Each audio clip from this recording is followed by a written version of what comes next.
My next guest is Eric Guise. Eric is a media specialist and technology coach with more than a decade of experience as a teacher. As a co-creator of Got Tech Ed, the podcast, Eric, known as Guise, has teamed up with a longtime friend and office mate, Nick Johnson, to share its educational technology expertise with teachers around the world.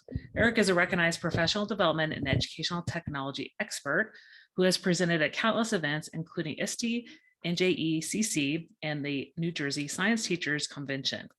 Eric was named the 2016 Biology Teacher of the Year by the New Jersey Biology Teachers Association and recently completed his EDD in Leadership in Digital Transformation in Educational Technology. Welcome to the podcast, Eric. I'm so thankful that I'm able to be on here with you. Thank you so much. Well, it's a pleasure having you on, and it's always fun to interview fellow podcasters and kind of hear their story. And, every podcast has their own niche, so we'll talk about that as well. So we'll start off with what the question I ask everybody. Tell me about a time when you were in the trenches and managed to crawl out. Yeah, so I know this can mean a lot of different things to a lot of different educators, but the way that I took this when you first asked me is my trenches come from my self-made reflections of my teaching practice. And I do this all the time. I find it very healthy for myself. It works for me. And these reflections often cause me to shift my practice. And I really think it's just part of the teacher growth and teachers being lifelong learners. But I guess my first revelation or reinvention of myself happened after my first year of teaching. I reflected on it. I mean, my students did fine. Their test scores were good. Their state scores were good, but I just wasn't happy with the level of engagement that they were having in the classroom. I felt that I was doing too much teaching from the book and cookie cutter labs and stuff like that. And I found ways to make it doable for them to enjoy class, but it just wasn't the response that I wanted. And coming out of college, you have this like, I'm going to be the best teacher. I'm going to conquer the world, that type of a complex. And I definitely had that. But like I said, the scores were fine, but I wanted to find ways to bring in engagement just so they're doing more than just understanding the content or studying for a test. I wanted them to be engaged. I didn't need them to love biology, but I wanted them to be interested in the moment, in the discussion, in the connections that they can have with the content and their peers. So what I decided to do is find real world experiences that I could use as teaching moments in my classroom. And I decided to do a trip out to Isle Royale, which is a moose and wolf study. Isle Royale is in the middle of Lake Superior. So if you look at the K in Lake, that's where it's at. And it's pretty big. It's around 45 miles long and 6 miles wide. So it is a substantial island there. And it's the home of the longest moose and wolf study. So I stayed out there, lived off my backpack for 10 days, gained all this wonderful experience. And I have a whole bunch of short stories that I could share with my students to teach biology concepts. So that was definitely the first one. And then you fast forward 10 years later, and we're in the point where I decided that I was going to go from science teacher to tech specialist. I was offered that position, very hesitant to take it. I had to reflect on what my mission was as an educator, and that was to impact and engage students. And I felt like if I could help their teachers be a little better at implementing technology the way that I have in my class, and I could share that knowledge with them, that has the impact of making a larger impact to the student body. So I did that. And I guess the biggest challenge there was just getting teachers to trust me enough to come into their class and work with educational technology. And fast forward a little bit further, we had the pandemic. So it's always shifting.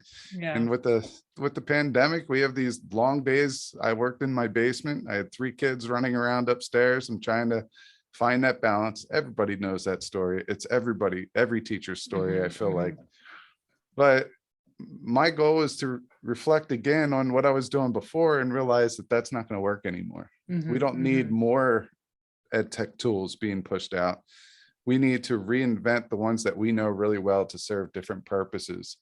And I basically spent my days helping teachers develop their or refine their EdTech toolkit so they could better serve their students. So we're hopefully coming out of this pandemic, but we definitely have some positive takeaways that we could take from that. So I try to find the good in the pandemic experience within education. And I think this is leading probably to my fourth major shift in my career of teaching practice, which I'm excited about. Yeah, like you said, kind of focusing on tools that work for the teachers, right? Because I know at the initial shutdown, everything was being sent out and pushed out, and like you can use this, this, and that, and it just was so overwhelming. So I think some teachers learned new tools, some teachers kept using what they had been using, but like having somebody like you to support what worked best for them rather than saying, oh, you got to try this, this, and that was definitely I think the best way to help teachers not get overwhelmed. And, I really enjoyed hearing about that research project. And was that something that you kind of had been advised to do by a colleague, or is it something you looked up and just went and did yourself? Yeah, I knew that I wanted real world experience, so I had to go find it. No one from my district has done this type of a study. It was actually through Earthwatch, Okay. which they are still around, but they don't have the Moose and Wolf study anymore. The Michigan Tech, I think, took that over, and they're collecting their own people. So you still can do the study, but you would just go through, if you look up Isle Royal Moose and Wolf study, you can go there. But I had to look at a couple different programs, and that was the one that piqued my interest the most, because it's going to take me out of my comfort zone. And for me, people learn the best, in my opinion, when they're out of their comfort zone.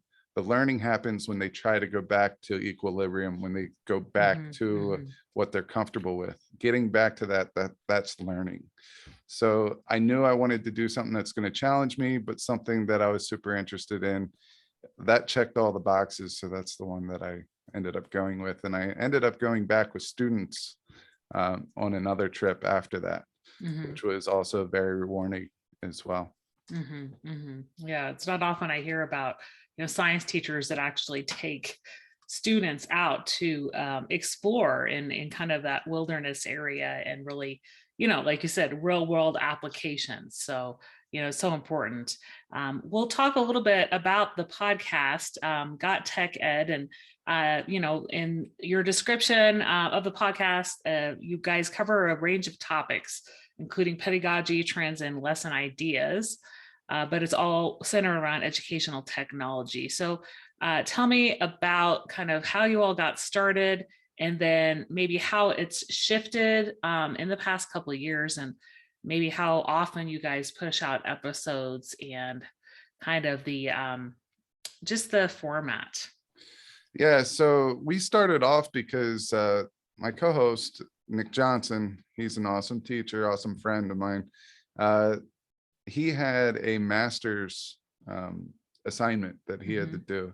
And I had an assignment for my doctorate that they kind of lined up and they matched, where the goal of the assignment was to present professional development in a new way.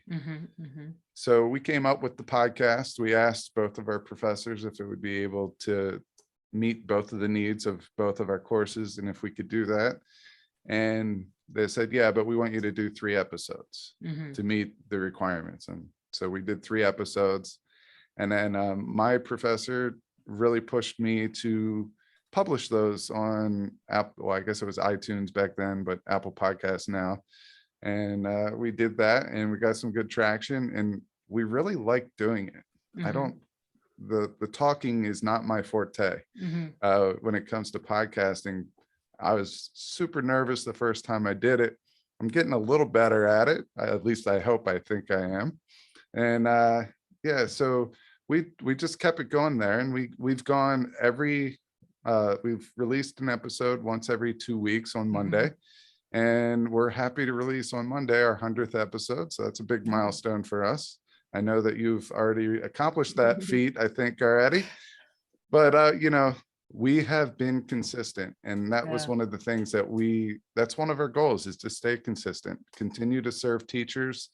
Our whole goal is to provide solutions to missing functionality of tech. So if you Mhm. need a piece of tech to engage or enhance a lesson and you can't find that tech tool, we want to provide those tech tools for you. We want to give you ways that you could use that tech tool, and then also provide some templates for that. So that's what we do on our podcast.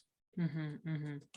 And is it a lot of time just you all speaking about those tools and having the conversation, or do you invite guests on as well? So the first year, it was basically just us two. I think we had Mhm. 2 guests our first year. Our second year, we had maybe 5, and we're slowly getting more. I think Mhm. we were finding our groove before the pandemic, and Mhm. then everyone was so technologied out Mhm. that it was even a struggle for us to get time to record, edit, and all that Mhm. stuff. Mhm. Mhm. So, but we do invite guests onto the show, or every once in a while someone reaches out, and as long as they provide like something that they would be able to add to the scope of our podcast, usually we'll Mhm. work with them, and we'll go from there. But I would say 75 to 80% of our episodes are just us two, and then we'll have guests the remaining portion. Mhm. Mhm. Yeah, you guys are pretty much the experts since you're kind of in the trenches with the students working day to day. So yeah, like you said, there are sometimes people that can provide a little bit to add to the conversation. Besides a podcast, you all have been doing several things, such as you did have an EduMentor Twitter chat. But you said it's not going anywhere, but you can tell a little bit about that. And then you also have content online. So talk to me a little bit about where teachers can find some content. Yeah, so the Twitter chat was called the EduMentor chat, hashtag EduMentor. And that was basically anytime we had a guest, we wanted to highlight them even more, bring them on as a follow-up. Once the pandemic started, that kind of threw a wrench in things. And it was probably even a little bit before the pandemic, if I'm totally honest, because we wanted to take that Twitter chat and make it into a YouTube live video chat almost. Mhm. And we did that a little bit, and then the pandemic hit, and then we kind of haven't revisited that because Nick's family's growing, my family grew, and Mhm. the other person that we were doing that with, their family grew. And then since then, we've started other projects from there. But if you want to find anything with Got Tech, the podcast, you could just go to gottech.com. You Mhm. could go on Twitter. Nick's is at Nick Got Tech. Mine's at Guise Got Tech, and our Mhm. podcast is at We Got Tech. And we love when we are able to interact with new people and Mhm. our current audience. And typically, we send them stickers and stuff when we do that, just to try to encourage that a little bit, because we truly feel that we all work together for a common purpose, all of us meaning educators, and that we are better together when we are working as one and trying to get everyone better and share your expertise. That's a big thing, is sharing your knowledge in order to make the next person next to you a little bit better with their practice. Mhm. So, I mean, that's all important stuff. Yeah, and you'll have a EdTech bundle as well. Talk to me a little bit about what is in the bundle and some of the tools that teachers can use through that bundle. Yeah, so that is a new project, I should Mhm. say. And if you go to myedtechbundle.com, you can find this site. And basically, we know that teachers, we found this, especially over the pandemic, that they don't have enough time to Mhm. try Mhm. out a tool during that free promotional period. What we're finding is that teachers, they like to work on it for a couple days, and then their life gets busy, and then Mhm. by the time they come back to it, the trial's over. So what we Yeah. did is we partnered with several different ed tech tools to make those trials a little bit longer, at a very low price. So for example, you could get 3 tools for $5. And what that does is it's going to allow you to have, if the site gives you a month free or 2 weeks free, there's going to be a selected amount of time on top of that. For example, Pear Deck is always free. So go over there. If you're a new user, never used Pear Deck before, go over there, grab Pear Deck. It's free. It will always be free on our site. But we have tools like Kami. Kami, you're going to get a 3-month additional trial to Kami if you choose that one. We've storyboard that. We have a new gamification site called Bamboozle that's really good. We have a lot of tools that have to do with content creation, whether it's teacher or student content creation. Nick and I are both really big into that, like Bias Me, Book Creator, and those types of PictoChart. And we have several other tools on there that will allow teachers to just get more time to get familiar, to see if that's something that they really want to invest their time, or ask their supervisors to invest time. But like I said, you could get 3 of them for $5, 5 tools for $6, or 10 tools for $8. So it's a very small fee. That fee allows us to keep the site up and running and all the certificates that we need and everything. Our goal is to make EdTech a little bit more accessible and a little bit more affordable, even if it is for a small period of time. But go over there, Moat, Slip and Slide, Satori, ClassHook. These are the ones that are off the top of my head. We have over 20 tools over there, and I think teachers who go over there and give it a shot will like what they see. And what I'd like to do is offer your listeners, anyone that listens to this, I will put, or I'll give you a code to put in the show notes. And if they go over to my EdTech bundle, I'll just give them 3 free tools just for listening to your podcast and taking the time to, be a part of the conversation.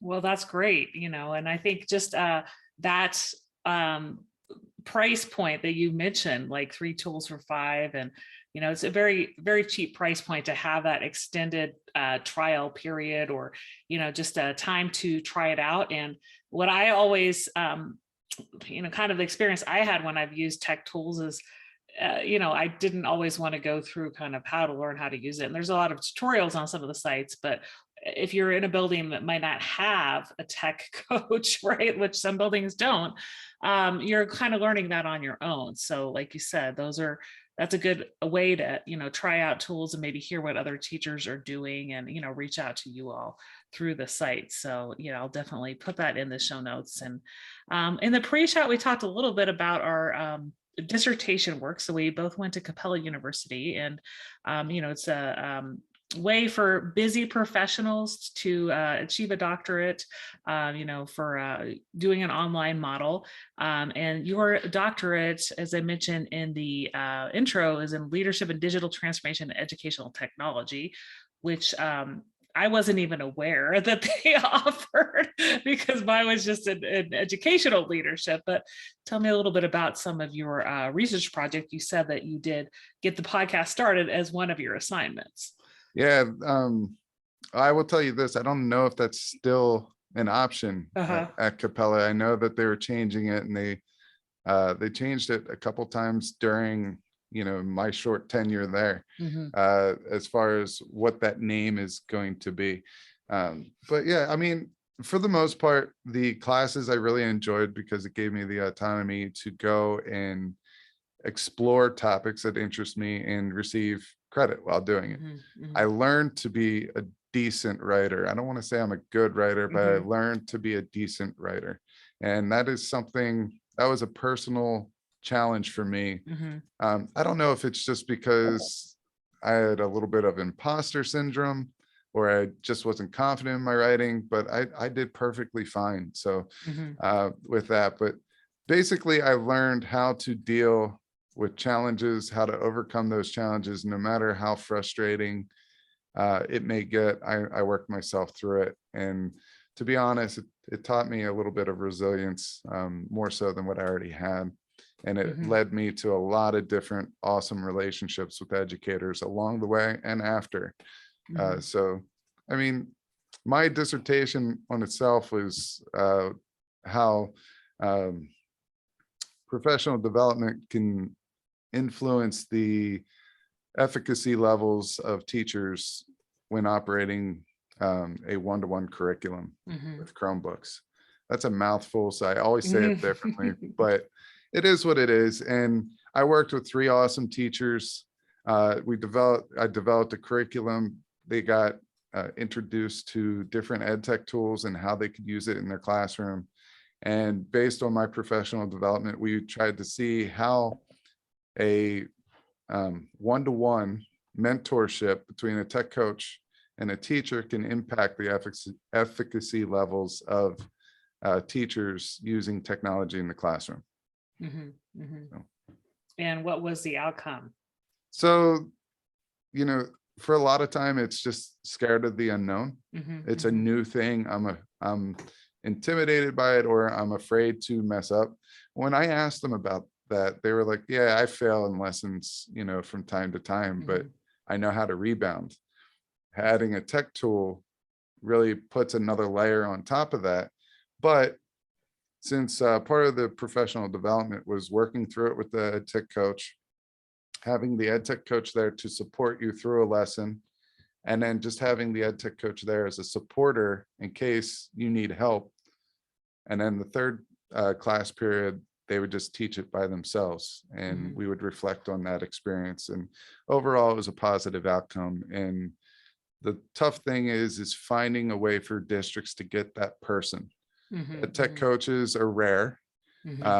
We had them, and we were going strong for a long time in New Jersey. And as the years went on, it seems like that position is getting repurposed and expanded. So that type of a tech coach is now becoming a little endangered, at least on the East Coast. So, I mean, it's a challenge for districts to do it, but they could get creative in the way that they have that position there, whether it's pulling somebody off of a lunch duty and say, hey, your duty for the first quarter is to work with teachers and get them, you know, inspired to use some technology in the classroom to enhance their lessons.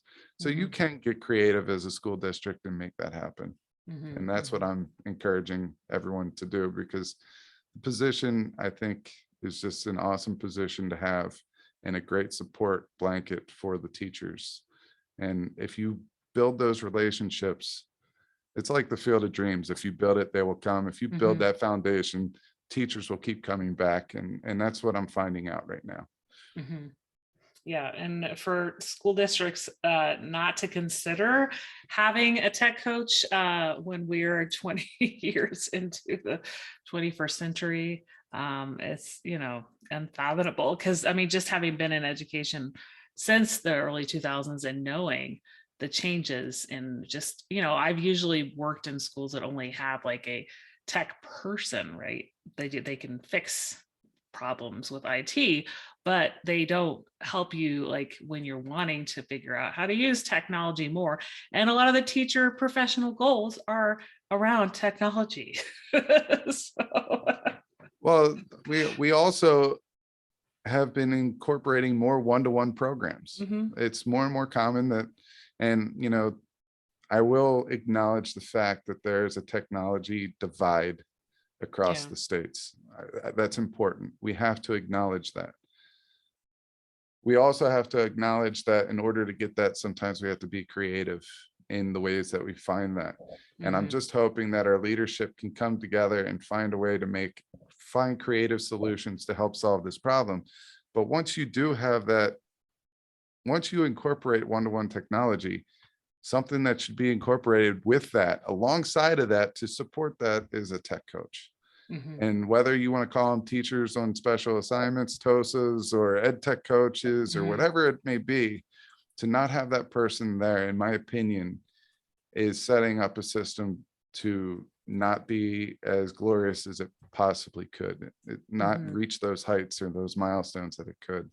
So administrators out there, find creative ways. That's my call. That's my call out. That's my shout out. Find creative ways to get these people, the right people in these positions, and then don't strap on any type of evaluation piece on there, because that's the other thing I see. We're making that person the administrator or supervisor, and they're strapping on evaluation to it. Evaluation can't be with the ed tech coach, because you want someone that isn't intimidated and finds them as an ally. So I don't know, I guess rant over there. Well, I mean, that's very important to say, because somebody can be hired as a TOSA, but they're not an assistant principal, and they, they shouldn't be doing evaluations. But I know, there are some places that will probably like do 50% ed tech coach and 50% whatnot, right? And when you're coaching, just as an instructional coach would, yeah, you're not evaluating, you're supporting and being a mentor. So yeah, that's so important to remember. And as we wrap up, out of everything we talked about on the podcast today, what's one thing you'd like listeners to remember? I'm big with reflection. I'm big on quotes, and I'm going to throw a Rudyard Kipling quote out there. He was an English short story writer and poet. The strength of the wolf is in the pack, and the strength of the pack is in the wolf. And I brought this one out because I talked about Isle Royal, and I talked about, which has the moose and wolf reference. And I also talked about us as teachers being better together. So the strength of the wolf is in the pack. So whether you're considering your school or your district or all teachers, the strength is in us all as a collective unit. And the second part of the quote, the strength of the pack is in the wolf. So the stronger you can make the individual wolf makes the pack that much stronger. So my shout out here is just everyone is worth something. All right. Everyone has good in them. Every teacher out there has some type of a characteristic, skill, trait, lesson, whatever that they could share. And I would just encourage people to keep sharing, because by sharing, we're all becoming stronger, we're all becoming better. And that's going to help our little ones and our teens and our tweens and all those educated students become just that much better, which hopefully will make this world just that much better. Yeah, I like it when people include quotes and analyze them, and you kind of broke that down. So thank you for that. And where can people connect with you and find you online?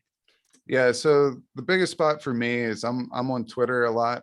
You could go at Guise Got Tech on Twitter, or at We Got Tech is the podcast one.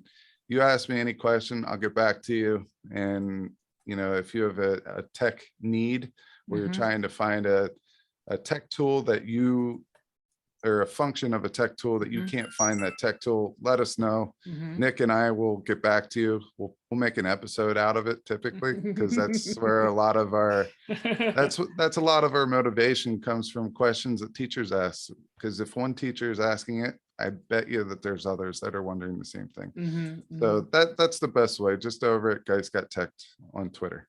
Okay, well, thank you so much for being on the podcast today. It was a pleasure learning about your work and your passion for EdTech. Thanks for having me. I really appreciate it. I had a great time.